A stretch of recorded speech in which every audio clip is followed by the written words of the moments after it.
Story time audio ബുക്സിലേക്ക് എല്ലാവർക്കും സ്വാഗതം. CV Nirmala എഴുതിയ മറുതീരം തേടി. നയോമി തൻ്റെ വാദമുഖങ്ങൾ നിരത്തി. നിന്റെ കാഴ്ചപ്പാടിൽ അതൊക്കെ ശരി തന്നെ. മറുവശത്ത് 6 പേർ കുടിയൊഴിപ്പിക്കപ്പെട്ടവരെ പോലെ നിൽക്കുന്നു. അവർ ഒരു തെറ്റും ചെയ്തവരല്ല. നിന്റെ ഭർത്താവിനെ ചികിത്സിക്കാൻ വേണ്ടി സ്വന്തം അവകാശങ്ങൾ തീരെഴുതി തന്നിട്ട് നിൽക്കുന്നവരവർ.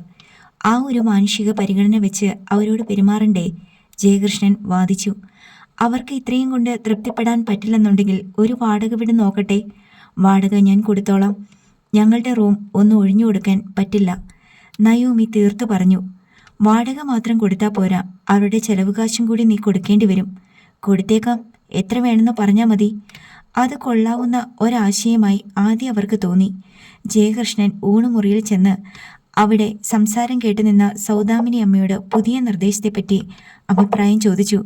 വേണ്ട മോനെ, എനിക്ക് നന്നായിട്ടറിയാം അവളെ.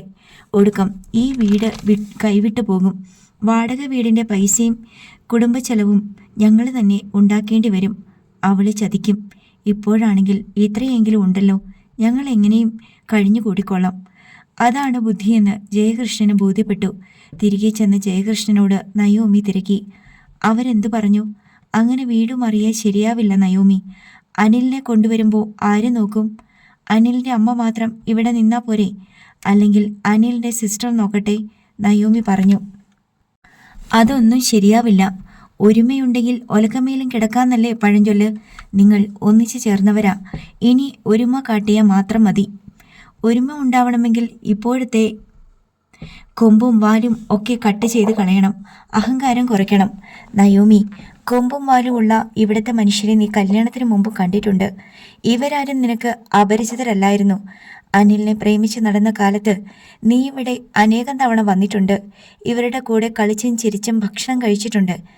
അനിലിൻ്റെ പെങ്ങന്മാരുടെ കൂടെ നീ ഇവിടെ അന്തി ഉറങ്ങിയിട്ടുണ്ട്. അന്ന് നിനക്ക് ഇവരെ എല്ലാം ഇഷ്ടമായിരുന്നു. നീ അനിലിൻ്റെ അമ്മയെ കെട്ടിപ്പിടിച്ച് നെറ്റിയിൽ ഉമ്മ കൊടുക്കുന്നത് ഞാൻ കണ്ടിട്ടുണ്ട്.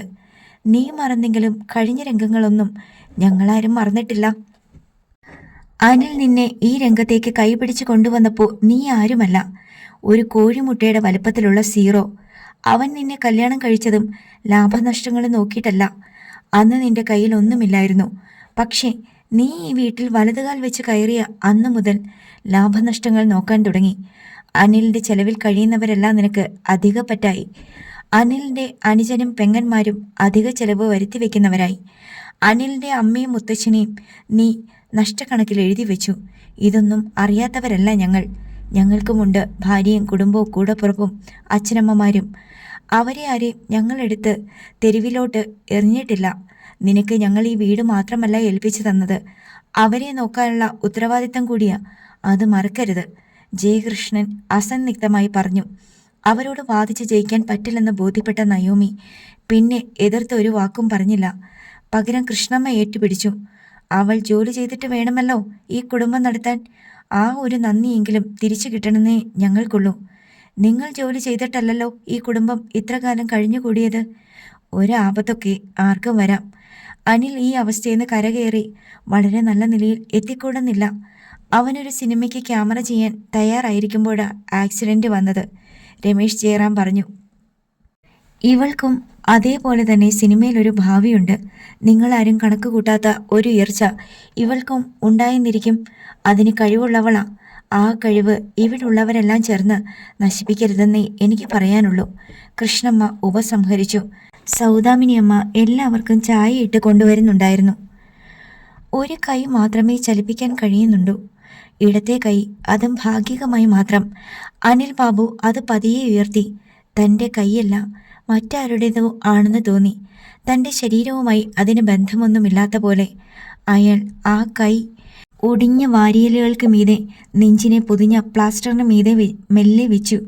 ജഗജിത്ത് വട്ടത്തിലുള്ള ഒരു മുഖക്കണ്ണാടിയുമായി മുറിയിലേക്ക് കയറി വന്നു. അതിൽ ഒട്ടിച്ചിരുന്ന സ്റ്റിക്കർ അവൻ ഇളക്കി മാറ്റി. എൻ്റെ മുഖത്തിന് നേരെ പിടിക്കേ. അനിൽ ബാബു അങ്ങനെയാണ് പറഞ്ഞതെങ്കിലും പല്ല് കടിച്ചു പിടിച്ച് പറയും പോലെ അത്ര നേർത്തതായിരുന്നു ശബ്ദം. കണ്ണാടി അനിലിൻ്റെ മുഖത്തിന് നേർക്ക് പിടിച്ചു കൊടുത്തുകൊണ്ട് ജഗജിത്ത് ചോദിച്ചു, ഇത് മതിയോ? ഇനിയും അടുപ്പിക്കണോ? അനിൽ ബാബുവിന് തൻ്റെ മുഖം ഭാഗികമായി മാത്രമേ കാണാൻ കഴിയുന്നുള്ളൂ. നേരെ പിടിക്കാൻ പലതവണ പറഞ്ഞെങ്കിലും ശരിയായില്ല. അനിൽ ബാബു ഇടം കൈ ഉയർത്തി കണ്ണാടി വാങ്ങി മുഖത്തിന് നേർക്ക് പിടിച്ചു നോക്കി.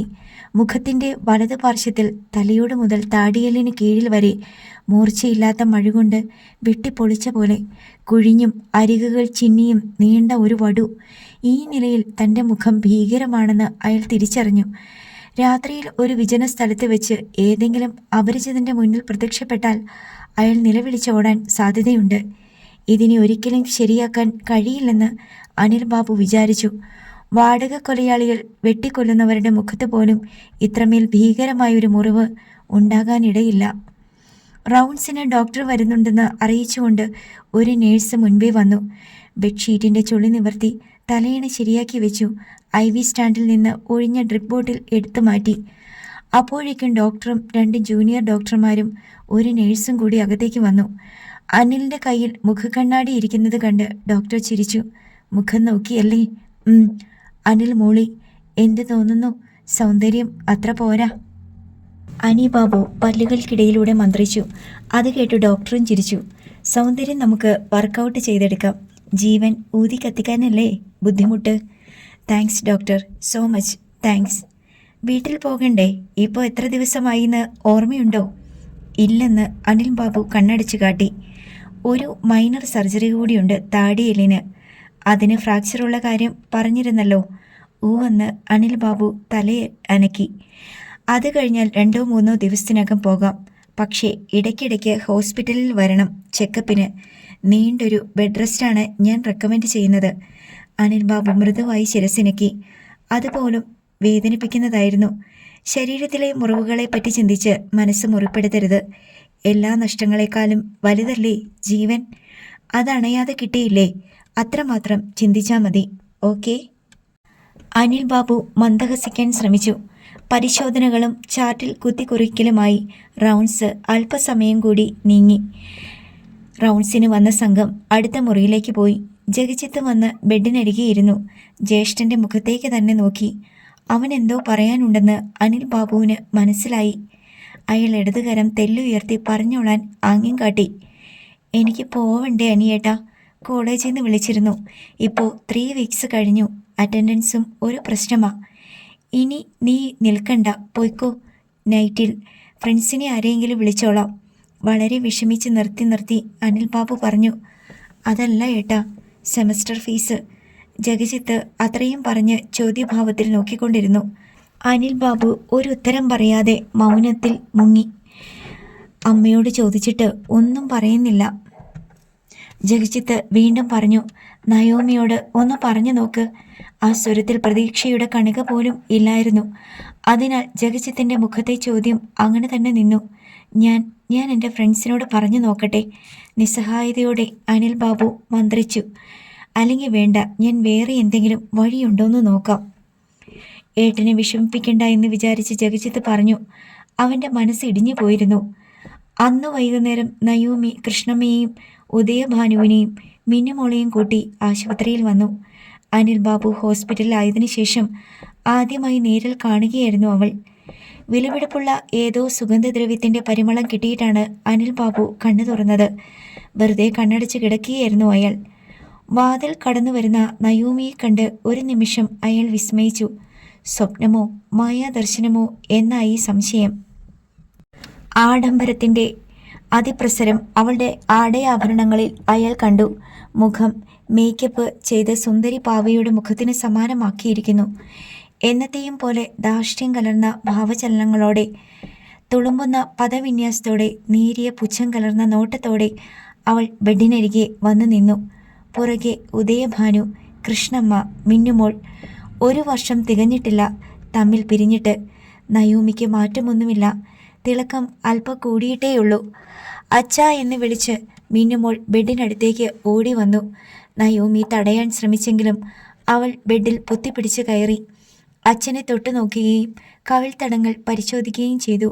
കയ്യിലിരുന്ന തൂവാല അവൾ അയാളുടെ മുഖത്തെ ആഴത്തിലുള്ള വടുവിന് മീതെ ഇട്ടു. ഇപ്പോൾ ആ വടു മാഞ്ഞു.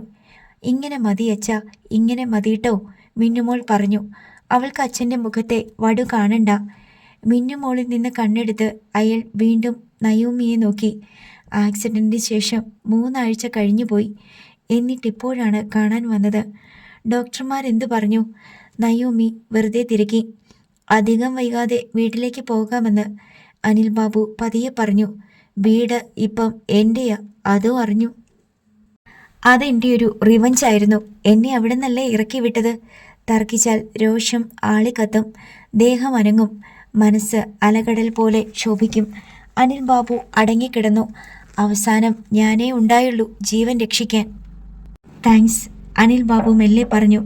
ഈ പറച്ചിലിൽ നന്ദിയില്ലെന്ന് എനിക്കറിയാം, എന്നാലും കേൾക്കുമ്പോൾ ഒരു രസമുണ്ട്. ക്രൂര സംതൃപ്തി എന്ന് വേണമെങ്കിൽ പറയാം.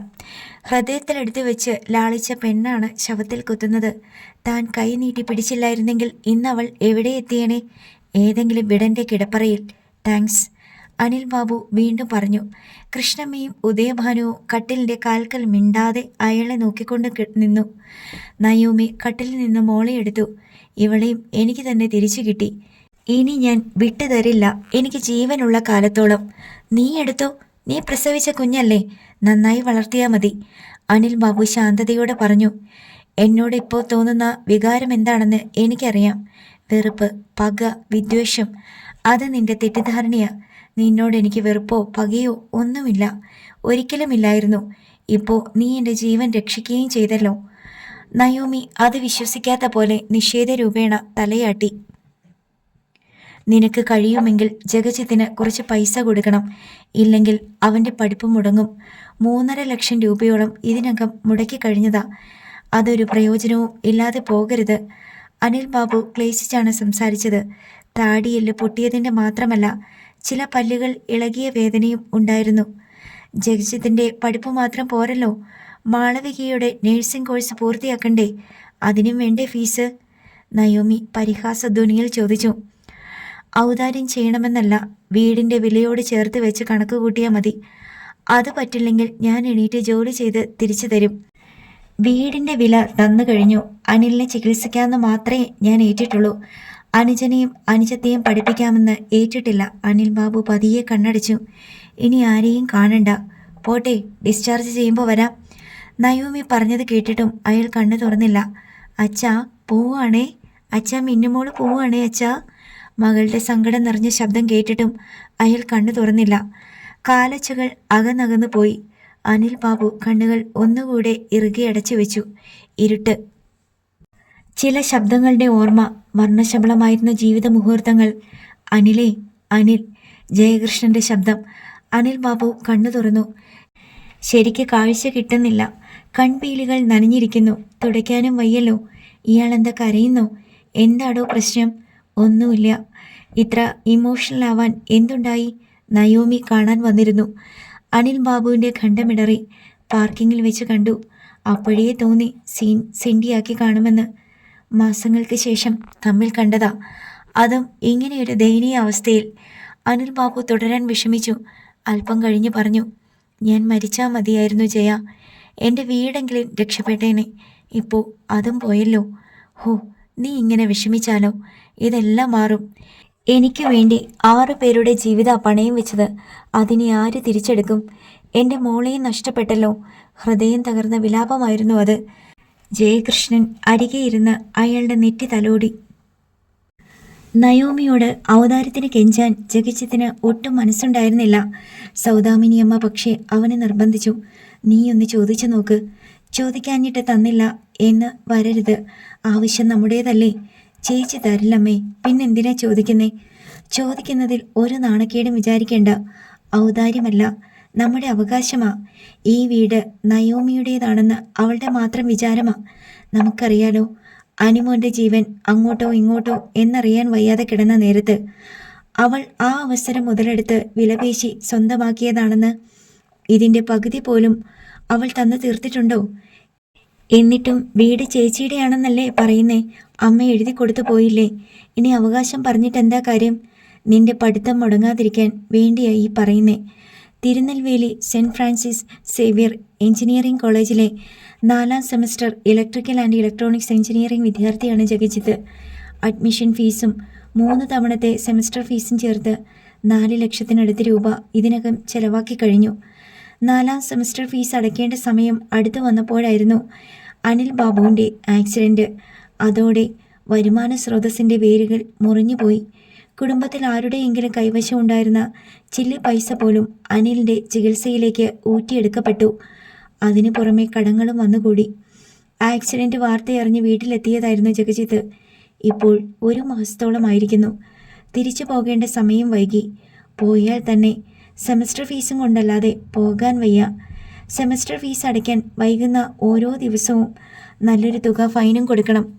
മനസ്സില്ലാ മനസ്സോടെയാണ് ജഗജിത്ത് നയോമിയുടെ റൂമിൻ്റെ വാതിലിൽ ചെന്ന് മുട്ടിയത്. വാതിൽ തുറക്കാൻ സമയമെടുത്തു. അതിനിടയിൽ 2 തവണ കൂടി മുട്ടി. വാതിൽ തുറന്നു പിടിച്ച നയോമി അവൻ്റെ നേർക്ക് ആക്രോശിച്ചു. നീ എന്തിനാ പിന്നെയും വാതിലെ തട്ടുന്നേ? 1 തവണ തട്ടുമ്പോൾ തന്നെ എനിക്ക് കേൾക്കാം. പൊട്ട ചെവിയൊന്നുമല്ല എൻ്റേത്. തുറക്കാൻ വൈകിയതുകൊണ്ടാ കേട്ടില്ലെന്ന് വിചാരിച്ചു. നീ തട്ടിയ ഉടനെ തുറക്കാൻ ഞാനെന്താ നിന്റെ ദാസിയാണോ? തുറന്നില്ലെങ്കിൽ നീ വാതിൽ തള്ളിപ്പൊളിക്കോടാ. അഭിമാനക്ഷതം കൊണ്ട് ജഗജിത്തിൻ്റെ മുഖം താണുപോയി. വിളിച്ചത് എന്തിനാണെന്ന് വെച്ചാൽ പറയടാ. വെറുതെ നിന്ന മനുഷ്യനെ മെനക്കെടുത്താതെ. നയോമിയുടെ പിന്നിൽ വന്നു നിന്നുകൊണ്ട് കൃഷ്ണമ്മ കയർത്തു. എനിക്ക് സെമസ്റ്റർ ഫീ അടയ്ക്കാനുള്ള പൈസ വേണമായിരുന്നു. കോളേജിലേക്ക് തിരിച്ചു പോകേണ്ട സമയം വൈകി. നന്നായിപ്പോയി. നീ സെമസ്റ്റർ ഫീ അടയ്ക്കുകയും വേണ്ട, കോളേജിൽ പോവുകയും വേണ്ട. പ്രശ്നം തീർന്നല്ലോ. നയോമി പരിഹസിച്ചു. 4ാമത്തെ സെമസ്റ്ററാ. ഇത് കൂടാതെ ഇനി 2 സെമസ്റ്ററും കൂടിയേ ഉള്ളൂ. പഠിത്തം നിർത്തിയ ഇതുവരെ മുടക്കിയ പൈസയെല്ലാം വെറുതെയാവും. വെറുതെ ആയിക്കോട്ടെ, ആർക്ക് നഷ്ടം? എനിക്കൊരു നഷ്ടവും ഇല്ല. അല്ലെങ്കിൽ നിന്നെ പഠിക്കാൻ വിടുന്ന കാര്യത്തിൽ എനിക്ക് പണ്ടേ എതിർപ്പായിരുന്നു. നിന്റെ ഏട്ടൻ്റെ അടുത്ത് ഞാൻ 100 വട്ടം പറഞ്ഞതാ നിന്നെ ഏതെങ്കിലും ഓട്ടോ വർക്ക്ഷോപ്പിൽ വിട്ടാൽ മതിയെന്ന്. അപ്പോൾ നിന്റെ ഏട്ടന് അനുജനെ വലിയ എഞ്ചിനീയർ ആക്കണം. എന്നിട്ടിപ്പോഴെന്തായി? ചേച്ചിയുടെ പൈസ ഞാൻ തിരിച്ചു തന്നോളാം. പഠിച്ചു കഴിഞ്ഞാൽ ജോലി കിട്ടുന്ന കോഴ്സാണ് ഇത്. എനിക്ക് വേണ്ട നിന്റെ പണം. നീ പഠിച്ചിട്ട് എനിക്കൊരു പുണ്യവും കിട്ടാനില്ല. ജോലി കിട്ടാൻ എഞ്ചിനീയർ ആകണമെന്ന് ഒരു നിർബന്ധവുമില്ല. ഈ നാട്ടിൽ പണിയില്ലാഞ്ഞിട്ടല്ലല്ലോ ബംഗാളിന്നും ആസാമിന്നും ഒക്കെ 10,000 ആളുകൾ ഇവിടെ വന്ന് ജോലി ചെയ്യുന്നത്. താൻ കൂലിപ്പണിക്കിറങ്ങണം എന്നാണ് ചേച്ചി പറയുന്നതിൻ്റെ സാരം എന്ന് ജഗജിത്തിന് മനസ്സിലായി. എൻ്റെ കുഞ്ഞെ, നീ അങ്ങനെ എന്തെങ്കിലും നോക്ക്. കൃഷ്ണമ്മ നയോമിയെ പിന്തുണച്ച് പറഞ്ഞു. കുടുംബ ചെലവ് കഴിയണ്ടേ? എന്നും നയോമി നിങ്ങൾക്ക് ഉണ്ണാനും ഉടുക്കാനും തരുമെന്നാണോ നിൻ്റെയൊക്കെ വിചാരം? ജഗജിത്ത് കൂടുതൽ കേൾക്കാൻ നിൽക്കാതെ അപമാനിതനായി തിരികെ പോന്നു. അമ്മയോട് ഞാൻ അപ്പോഴേ പറഞ്ഞതല്ലേ, വെറുതെ മനുഷ്യനെ നാണം കെടുത്താൻ വേണ്ടിയിട്ട്. ജഗജിത്ത് പിറുപിറുത്തു. എന്തെങ്കിലും ഒരു വഴി തെളിഞ്ഞു വരും, നീ സമാധാനിക്ക്. സൗദാമിനി അമ്മ പറഞ്ഞു. എന്തു വഴി? ലോട്ടറി അടിക്കുമെന്നാണോ അമ്മ ഉദ്ദേശിച്ചേ? ജഗജിത്തിന് ദേഷ്യം വന്നു. അടിക്കണമെങ്കിൽ തന്നെ അതിൻ്റെ ടിക്കറ്റ് എടുക്കാനുള്ള പൈസ കയ്യിൽ വേണ്ടേ? നയോമിയോട് ഞാനൊന്ന് സംസാരിച്ചാലോ? സൗദാമിനി അമ്മ അഭിപ്രായപ്പെട്ടു. ഇനി അതിൻ്റെ വായിലിരിക്കുന്ന നന്ദികെട്ട വർത്തമാനം അമ്മയും കൂടി കേൾക്കണോ? എടാ മോനെ, അവൾ ഈ വീടിൻ്റെ പകുതി വില പോലും തന്നിട്ടില്ല. അതും പറഞ്ഞുകൊണ്ട് അങ്ങോട്ട് ചെല്ല്, ആട്ടിവിടും. എനിക്ക് അവളുടെ ആട്ടും തുപ്പും കേൾക്കാതിരിക്കാൻ പറ്റില്ല. ഈ കുടുംബം നടത്തിക്കൊണ്ട് പോകണ്ടേ? എന്തെല്ലാം ആവശ്യങ്ങൾ ഇപ്പോൾ തന്നെയുണ്ട്. ഇനിയും എന്തൊക്കെ ആവശ്യങ്ങൾ വരാനിരിക്കുന്നു. എല്ലാത്തിനും അവളുടെ മുമ്പിൽ ചെന്ന് കൈനീട്ടണ്ടേ? അതിന് ഞാനല്ലാതെ വേറെ ആരുണ്ട്? അമ്മ ഇപ്പോൾ എന്തായാലും അങ്ങോട്ട് ചെല്ലണ്ട. എന്നോടുള്ള കലിപ്പ് തീരട്ടെ, ജഗജിത്ത് ഉപദേശിച്ചു. മുന്നോട്ടുള്ള ജീവിതത്തെപ്പറ്റി ആലോചിച്ചപ്പോൾ സൗദാമിനി അമ്മയ്ക്ക് ആദി കയറി. ചരട് പൊട്ടിയ പട്ടം പോലെ ഒരു കുടുംബം. പ്രതീക്ഷ അർപ്പിക്കേണ്ടത് മനസാക്ഷിയുടെ കണിക പോലുമില്ലാത്ത നയോമിയിലും എന്തിനും ഏതിലും ഇനി അവളെയാണ് ആശ്രയിക്കേണ്ടി വരിക. മരുന്നിന്, ഭക്ഷണത്തിന്, വസ്ത്രത്തിന്, കിടപ്പാടത്തിന്, സകലതിനും ചിലപ്പോൾ ഇരക്കേണ്ടി വന്നേക്കാൾ. മറ്റു ചിലപ്പോൾ യുദ്ധം ചെയ്യുകയും വേണ്ടി വന്നേക്കാം. സൗദാമിനി അമ്മ മകന് വേണ്ടി ശുപാർശ പറയാൻ നയോമിയെ സമീപിച്ചു. ഇവിടെ ആരെ പഠിപ്പിച്ച് എഞ്ചിനീയർ ആക്കാനോ നേഴ്സാക്കാനോ ഞാൻ ഉദ്ദേശിക്കുന്നില്ല, നയോമി അർത്ഥം മുറിച്ച് പറഞ്ഞു. ഈ വീട് നിന്റെ പേരിലേക്ക് തീരെഴുതി തരുമ്പം ഈ കുടുംബത്തിലെ അംഗങ്ങളുടെ കാര്യവും നോക്കണമെന്ന് പ്രത്യേകം പറഞ്ഞിട്ടുണ്ടായിരുന്നു. ഇവിടെ ഉള്ളവരെയെല്ലാം പഠിപ്പിച്ച് പാസ്സാക്കിയേക്കണമെന്ന് പറഞ്ഞിട്ടില്ല. ഞാൻ അങ്ങനെ വാക്ക് തന്നിട്ടുമില്ല. ഈ വീട്ടിലെ അത്യാവശ്യ ചെലവുകൾ നടത്താമെന്നേ ഉദ്ദേശിച്ചിട്ടുള്ളൂ. അത് നടത്തുന്നുണ്ടല്ലോ. പഠനം മുടങ്ങിയാൽ അവൻ്റെ ഭാവി നശിച്ചു പോകും. 1 തവണത്തെ സെമസ്റ്റർ ഫീസെങ്കിലും കൊടുക്ക്. അതിനടുത്ത സെമസ്റ്റർ ഫീസ് ആര് കൊടുക്കും? അത് നീ അറിയണ്ട. എങ്ങനെയെങ്കിലും അത് നടക്കും. നിന്നോട് ചോദിക്കില്ല, പോരെ? അതുപോലെ തന്നെ ചെയ്താൽ മതി. ഈ തവണയും എൻ്റെ കയ്യിൽ പൈസയൊന്നും കൂട്ടി വെച്ചിട്ടില്ല, നിങ്ങൾ വന്ന് കൈ നീട്ടുമ്പോഴൊക്കെ എടുത്തു തരാൻ. പകുതി വിലയ്ക്ക് നിനക്ക് ഞങ്ങൾ ഈ വീട് തീർന്നു തന്നില്ലേ, അതിൻ്റെ നന്ദി വിചാരിച്ചിട്ടെങ്കിലും അവന് പൈസ കൊടുക്ക്. പകുതി വിലയോ? മുഴുവൻ തന്നു കഴിഞ്ഞു. നീ തന്ന പണത്തിനെയുള്ളോ ഈ വീട്? ബാക്കി പകുതി വിലയാണല്ലോ ഈ കുടുംബഭാരം. അത് ഞാൻ ഏറ്റെടുത്തില്ലേ? ഞാൻ വിലയ്ക്ക് വാങ്ങിയ വീട്ടിൽ നിന്ന് നിങ്ങളെ ഇറക്കി വിടാതെ ചെലവിന് തന്ന് സംരക്ഷിക്കുന്നില്ലേ? അതിനൊരു വിലയില്ലേ? അനിലിൻ്റെ ചികിത്സ തീർന്നിട്ടില്ലെന്നറിയാലോ. എല്ലാം അറിയാം. നീ ഇത് അന്യ കുടുംബമായിട്ടാണ് ഇപ്പോഴും കാണുന്നേ. ഇത് നിന്റെ ഭർത്താവിൻ്റെ കുടുംബമാ. ഇത് നിന്റെയും കൂടിയാ. വേണ്ട, പഞ്ചാര വർത്തമാനമൊന്നും വേണ്ട. ജഗജിത്തിനെ പഠിപ്പിക്കാൻ വേണ്ടി 5ൻ്റെ പൈസ ഞാൻ തരില്ല. സൗദാമിനിയമ്മ നിരാശയോടെ പിൻവാങ്ങി. അവശേഷിച്ച ഒരേയൊരു മാർഗം അനിലിൻ്റെ സുഹൃത്തുക്കളോട് വിവരം പറഞ്ഞ് എന്തെങ്കിലും പരിഹാരം ഉണ്ടാക്കാൻ ശ്രമിക്കുക എന്നത് മാത്രമായിരുന്നു. ജഗജിത്ത് തന്നെ അവരെ കണ്ട് കാര്യങ്ങൾ ധരിപ്പിച്ചു. നീരജ് കുമാറും സുധീഷ് ശങ്കറും ജയകൃഷ്ണനും കൂടി നയോമിയെ കാണാൻ വന്നു. നയോമി, ജഗത്തിൻ്റെ പൈസ കൊടുക്ക്, ജയകൃഷ്ണൻ നിർദ്ദേശിച്ചു. എൻ്റെ കയ്യിലില്ല, ഉണ്ടായിരുന്നതൊക്കെ ചികിത്സയ്ക്ക് ചെലവായി. ഇനിയിപ്പോൾ ഹോസ്പിറ്റൽ ബില്ല് തീർക്കണ്ടേ? അനിലിനെ കൊണ്ടുവരണ്ടേ? ആംബുലൻസിലല്ലേ കൊണ്ടുവരാൻ പറ്റൂ? വീട്ടിൽ കിടക്കുമ്പോൾ കഴിക്കാനുള്ള മെഡിസിൻസും മറ്റും വാങ്ങണ്ടേ? ഇവിടെയുള്ളവർക്ക് ഓരോരോ ആവശ്യങ്ങളുടെ പേര് പറഞ്ഞ് ചുമ്മാ കൈനീട്ടിയാൽ മതി. ഞാൻ ഇവിടുന്ന് വാരിയെടുത്ത് കൊടുക്കും, നയോമി തർക്കിച്ചു. നിസ്സാര വിലയ്ക്കാ നിനക്ക് വീടെഴുതി തന്നത്, അത് ഓർക്കണം. കേൾക്കുമ്പോൾ നിസ്സാര വിലയാണെന്ന് തോന്നും. ഈ കുടുംബത്തിൻ്റെ ഭാരം കൂടിയല്ലേ എൻ്റെ തലയിലോട്ട് വെച്ച് തന്നേ. അതെന്താ ആരും ഓർക്കാത്തെ? അനിലിന് ഇനി വേണ്ടി വരുന്ന ട്രീറ്റ്മെൻറ്റുകളുടെ ചിലവോ അതും ഞാൻ നടത്തണ്ടേ? എല്ലാം അന്ന് വളരെ കൃത്യമായിട്ട് പറഞ്ഞിരുന്നതാണല്ലോ നയോമി. ഇത് വാസ്തവത്തിൽ നിങ്ങളുടെ കുടുംബകാര്യമാ. ഞങ്ങൾ ഇതിൽ ഇടപെടേണ്ടി വരുന്നത് കഷ്ടമാ. ലക്ഷങ്ങൾ മുടക്കി ഇവിടെ ആരെയും പഠിപ്പിക്കാൻ എനിക്ക് പറ്റില്ല. ഞാനങ്ങനെ ചെയ്യാമെന്ന് പറഞ്ഞിട്ടുമില്ല, നയോമി തീർത്തു പറഞ്ഞു. ലക്ഷങ്ങൾ മുടക്കണ്ട. തൽക്കാലം ജഗജിത്തിൻ്റെ സെമസ്റ്റർ ഫീ കൊടുത്താൽ മതി. നിങ്ങൾ പറയുന്നത് കേട്ടാൽ തോന്നും 1000 രൂപ മതിയെന്ന്. അത് മതിയോ? ജഗജിത്തിനെ വിളിച്ച് ചോദിച്ചപ്പോൾ ലേറ്റ് ഫൈൻ അടക്കം 90,000 രൂപയോളം വരും എന്നറിവായി. നിസ്സാര തുകയല്ലേ? നയോമി പരിഹസിച്ചു. പോക്കുവരവും മറ്റ് ചെലവുകളും ഉൾപ്പെടെ 1,00,000 രൂപ. അതുമാത്രം പോരല്ലോ, ഹോസ്റ്റൽ ഫീ കൊടുക്കണ്ടേ? നിങ്ങളാരും പറഞ്ഞില്ലെങ്കിലും ഇതൊക്കെ എനിക്കറിയാം. ഞാനിവിടെ 3-4 വർഷം താമസിച്ചവളല്ലേ. നയോമി, അവൻ്റെ ഭാവി നഷ്ടപ്പെടാതെ നോക്കണ്ടേ? അനിലിന് ആവതുണ്ടായിരുന്നപ്പോൾ അയാൾ നോക്കി. ഇപ്പോൾ ആ ചുമതല നയോമിയെ ഏൽപ്പിച്ചിരിക്കുക. വീട് ഏൽപ്പിച്ചു തന്നപ്പോൾ ഓരോന്നും അക്ഷരം പ്രതി ലിസ്റ്റ് എഴുതിയില്ലെന്നേ ഉള്ളൂ, സുധീഷ് ശങ്കർ വിശദീകരിച്ചു. വീട് വാങ്ങിയത് ഇപ്പോൾ തന്നെ എനിക്ക് നഷ്ടക്കച്ചവടമാ, നയോമി പറഞ്ഞു. ശരി, നയോമി വീട് വിട്ടേക്ക്. നയോമി മുടക്കിയ പൈസയും 1,00,000 രൂപ നഷ്ടപരിഹാരവും കൂടി തന്നേക്കാം, നീരജ് കുമാർ പറഞ്ഞു. ഇതെന്താ, മീൻ കച്ചവടമാണോ? ഒരിക്കൽ വിറ്റ പ്രോപ്പർട്ടി അതിൻ്റെ പഴയ ഉടമ മടക്കി ചോദിച്ചപ്പോൾ തിരികെ കൊടുക്കണമെന്ന് എവിടാ നിയമം? നഷ്ടക്കച്ചവടമാണെന്ന് പറഞ്ഞതുകൊണ്ടാ. ജയകൃഷ്ണൻ ഒന്നയഞ്ഞു. ഓ, നിങ്ങളുടെ ആവശ്യം കഴിഞ്ഞല്ലോ അല്ലേ? അനിലിന് ജീവൻ തിരിച്ചു കിട്ടിയല്ലോ. നയോമി, ജഗജിത്തിന് വേണ്ടി അനിൽ മുടക്കിയ പൈസ അത്രയും പാഴായി പോകുമല്ലോ എന്ന് ഓർത്തിട്ടാ. എനിക്കതൊന്നും അറിയണ്ട. മറ്റുള്ളവർ ബാക്കി വെച്ച ബാധ്യത ഞാനെന്തിനാ ഏറ്റെടുക്കുന്നേ? അനിൽ ബാബുവിൻ്റെ സുഹൃത്തുക്കൾ 3 പേരും മാറി മാറി സംസാരിച്ചിട്ടും നയോമി വഴങ്ങിയില്ല. ഒടുവിൽ അവർ നിരാശരായി മടങ്ങി.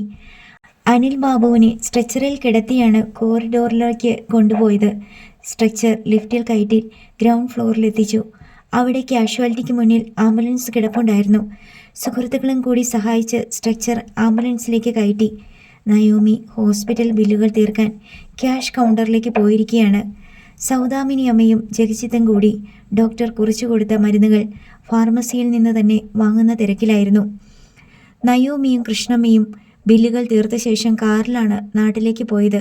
ജഗജിത്തും സൗദാമിനി അമ്മയും ആംബുലൻസിൽ കയറി. അനിൽ ബാബുവിൻ്റെ സുഹൃത്തുക്കൾ ജയകൃഷ്ണൻ്റെ കാറിൽ ആംബുലൻസിനെ അനുഗമിച്ചു. ആംബുലൻസ് എത്തും മുമ്പേ നയോമിയും കൃഷ്ണമ്മയും വീട്ടിലെത്തിച്ചേർന്നു. ആംബുലൻസിൽ നിന്ന് സ്ട്രെച്ചർ ഇറക്കി വീട്ടിനുള്ളിലേക്ക് കൊണ്ടുചെന്നപ്പോൾ ഒരു ആശയക്കുഴപ്പമുണ്ടായി. അനിൽ ബാബുവിനെ എവിടെ കിടത്തും?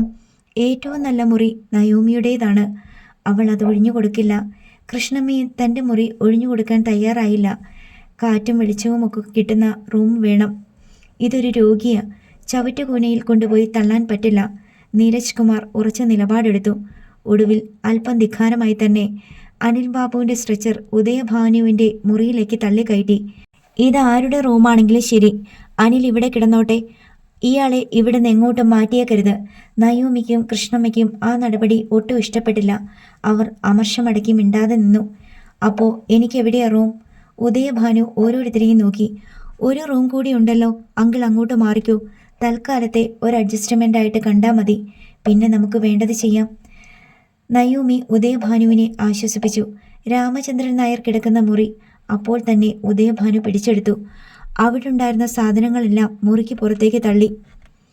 എതിർക്കാൻ കെൽപ്പുള്ള ആരും അവിടെ ഉണ്ടായിരുന്നില്ല.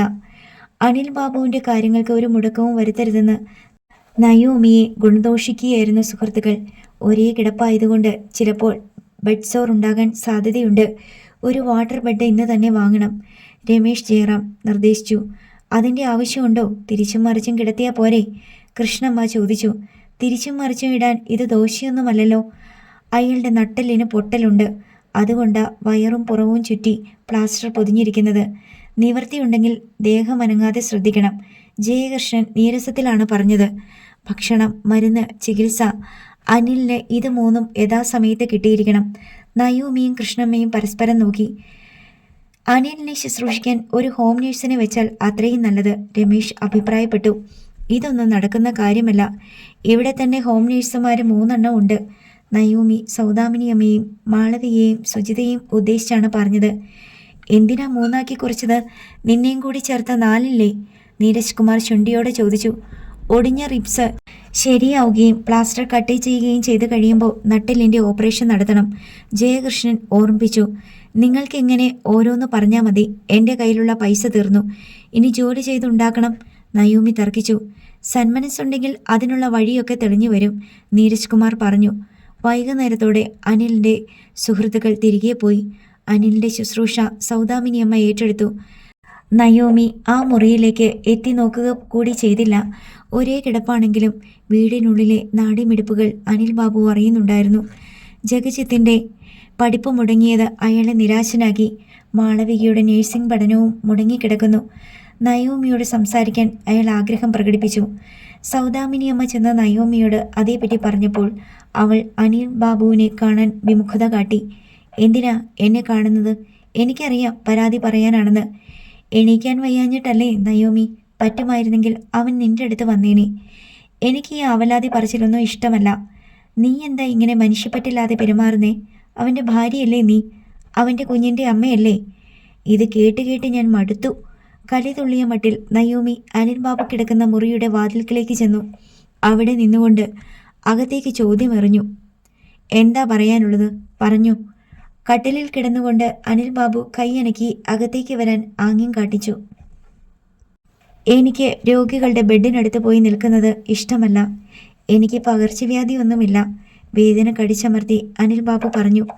പൊട്ടലുള്ള താടിയെല്ലിന് സർജറി നടത്തിയിരുന്നതിനാൽ അയാളുടെ തലയും താടിയും തമ്മിൽ ബാൻഡേജ് കൊണ്ട് ഒരു കെട്ടുണ്ടായിരുന്നു. നയോമി അരിശം കൊണ്ട് അകത്തേക്ക് ചെന്നു. അനിൽ ബാബു അവളോട് സംസാരിച്ചു. നമ്മൾ തമ്മിലുണ്ടായ ചില തർക്കങ്ങളുടെ പേരിലാ നീ പിണങ്ങി പിരിഞ്ഞു പോയത്. ആ തർക്കങ്ങൾ ഇപ്പോൾ നിലവിലില്ല. കാരണം ഇന്നെല്ലാം തീരുമാനിക്കുന്നത് നീയാ. അധികാരം മുഴുവൻ നിന്റെ കയ്യിലായി, ഈ വീടുൾപ്പെടെ. ക്ലേശിച്ചാണ് അയാൾ ഓരോ വാക്കും ഉരുവിട്ടത്. പറഞ്ഞു തീരട്ടെ എന്ന മട്ടിൽ നയോമി മാറത്ത് കൈകെട്ടി നിന്നു. ഒരു കൊള്ള പലിശക്കാരന് വീട് വിട്ടുകൊടുത്തിട്ട് ഇത്രയൊക്കെ ചെയ്യാൻ പറഞ്ഞാൽ അയാൾ ഇത്രയും ചെയ്യുമായിരുന്നു. അതിനു പകരം നിന്നെ തന്നെ വിളിച്ച് വീടേൽപ്പിച്ചത് നീ ഈ കുടുംബത്തിലെ അംഗമായതുകൊണ്ടാ, എൻ്റെ ഭാര്യ ആയതുകൊണ്ടാ. ഏത് കൊള്ളപ്പലിശക്കാരനാ നിങ്ങളുടെ കുടുംബത്തിൻ്റെ ചെലവ് നടത്തിക്കൊള്ളാമെന്ന് സമ്മതിക്കുന്നേ? നയോമി തിരിച്ചു ചോദിച്ചു. ജഗജിത്തിൻ്റെ സെമസ്റ്റർ ഫീസ് അടയ്ക്കാത്തത് കൊണ്ട് അവൻ്റെ പഠിപ്പ് മുടങ്ങി. മാളുവിനോടെങ്കിലും നീ കരുണ കാട്ടണം. അവൾക്ക് ബാംഗ്ലൂർ പോകേണ്ടതല്ലേ? അവളുടെ ഈ വർഷത്തെ ഫീസ് അടച്ചതാ. ഹോസ്റ്റൽ ഫീസും യാത്രാ ചെലവും മാത്രം കൊടുത്താൽ മതി. അവൾ എന്നോട് ചോദിച്ചില്ലല്ലോ. അവൾക്ക് ചോദിക്കാൻ പേടിയാ. ജഗജിത്ത് ചോദിച്ചപ്പോൾ നീ ദേഷ്യപ്പെട്ടെന്ന് അവൾക്കറിയാം, അതുകൊണ്ടാ ചോദിക്കാത്തെ. ചോദിച്ചാലല്ലേ ഞാൻ കൊടുക്കുമോ ഇല്ലയോ എന്ന് പറയാൻ പറ്റൂ. നയോമി, നീ വാശി പിടിക്കരുത്. എന്നെ ഈ കുടുംബത്തെയും ഈശ്വരൻ ഇങ്ങനൊരവസ്ഥയിൽ നിന്റെ കയ്യിൽ ഏൽപ്പിച്ചു തന്നത് നീ ഞങ്ങളോട് പ്രതികാരം ചെയ്തോട്ടെ എന്ന് വിചാരിച്ചായിരിക്കില്ല ഒരിക്കലും. നിന്റെ മനസ്സിൻ്റെ നന്മയും ദയയും അളക്കാൻ വേണ്ടിയാ. പിന്നെ എന്നെ അളക്കലല്ലേ മൂപ്പരുടെ ഹോബി. നയോമി ചുണ്ടുകൂട്ടി. നിനക്ക് എന്തൊക്കെ നഷ്ടം വന്നിരുന്നാലും ഞാനത് വീട്ടിക്കൊള്ളാം. നീ മുടക്കുന്ന പണത്തിന് പലിശ കൂടി ചേർത്ത് തിരിച്ചു തരാം. ഈ കിടക്കുന്ന കിടപ്പിൽ നിന്ന് എണീറ്റിട്ട് വേണ്ടേ? ഡോക്ടർ പറഞ്ഞു ഇനി എണീക്കലൊന്നും ഇല്ലെന്ന്. ഞാൻ എണീക്കും, എനിക്ക് ഉറപ്പാ. എൻ്റെ ശരീരത്തിനെ കേടുപറ്റിയിട്ടുള്ളൂ, മനസ്സിനില്ല. എനിക്ക് നല്ല ആത്മവിശ്വാസമുണ്ട്. അങ്ങനെ എണീക്കുമ്പോൾ പഠിപ്പിച്ചാൽ മതി. അനുജനെയും അനിയത്തെയും ഇക്കാര്യം പറയാനാണെങ്കിൽ ഇനി എന്നെ വിളിക്കരുത്. നയോമി മുറി വിട്ടിറങ്ങിപ്പോന്നു. അനിൽ ബാബു മാളവികയെ മുറിയിലേക്ക് വിളിപ്പിച്ചു പറഞ്ഞു, നീ എന്തായാലും അവളോടൊന്ന് ചോദിച്ചേക്ക്. നീ ചോദിച്ചില്ലെന്ന് അവൾ പരാതി പറഞ്ഞു. ജിത്തേട്ടൻ ചോദിച്ചപ്പോൾ നാണം കെടുത്തി വിട്ടത് ഞാൻ കണ്ടതല്ലേ. ഇത്തിരിയെങ്കിലും അഭിമാനം ഉണ്ടെങ്കിൽ അത് കഴിഞ്ഞ് ചോദിക്കാൻ തോന്നൂ അനിയേട്ടാ. നീ ഒന്ന് ചോദിച്ചേക്ക്. ഇനി അവൾ അങ്ങനെയൊരു പരാതി പറയില്ലല്ലോ. മടിച്ചാണ് മാളവിക നയോമിയുടെ മുറിയുടെ വാതിൽക്കൽ ചെന്നത്. നയോമി നെറ്റി ചൊടിച്ചു. എനിക്ക് ബാംഗ്ലൂർക്ക് പോകണമായിരുന്നു. പോയിക്കോ. കുറച്ച് രൂപ വേണ്ടി വരും. യാത്രാക്കൂലിയും ഹോസ്റ്റൽ ഫീസും. അയ്യോ, എൻ്റെ കയ്യിലില്ല. ഉണ്ടായിരുന്നു, പക്ഷേ ആ സമയത്ത് നീ ചോദിച്ചില്ല. ഇപ്പോൾ തീർന്നുപോയി. ഇനി ഉണ്ടായി വരട്ടെ, അപ്പോൾ വന്ന് ചോദിച്ചു നോക്ക്. ചേച്ചി, ഞങ്ങളുടെയൊക്കെ ജീവിതമാ ചേച്ചിയുടെ കയ്യിൽ. അതിങ്ങനെ തട്ടിക്കളിക്കരുത്. മാളവികയുടെ ഖണ്ഡമിടറി. ഇതാണോ തട്ടിക്കളി? ഒന്നുമായിട്ടില്ല, തുടങ്ങിയിട്ടേ ഉള്ളൂ ഞാൻ. നിങ്ങൾക്ക് വേണ്ടിയാ അനിൽ എന്നോട് വഴക്കിട്ടത്. നിന്റെ ചേച്ചിയോട് ഞാൻ എന്തോ കാര്യത്തിന് ദേഷ്യപ്പെട്ടപ്പോൾ എൻ്റെ കർണത്തടിച്ചിട്ടുണ്ട് അനിൽ. ഊമ പെണ്ണിനോട് ദേഷ്യപ്പെടാൻ പാടില്ലത്രേ. കണക്ക് ഞാൻ ചോദിച്ചു തുടങ്ങിയിട്ടേ ഉള്ളൂ. കുറേയുണ്ട്. 1-ന് 10 വെച്ച് ഞാൻ തിരിച്ചു തരും. എണ്ണി പറഞ്ഞുകൊണ്ട് തന്നെ തരും. മാളവിക പിന്നെ ഒരക്ഷരം പോലും മിണ്ടിയില്ല. തൻ്റെ ജീവിതത്തിൻ്റെ ഉയരങ്ങളിൽ ഇരട്ടി വ്യാപിച്ചുവെന്ന് അവൾക്ക് മനസ്സിലായി. അടുത്ത ഭാഗം നാളെ.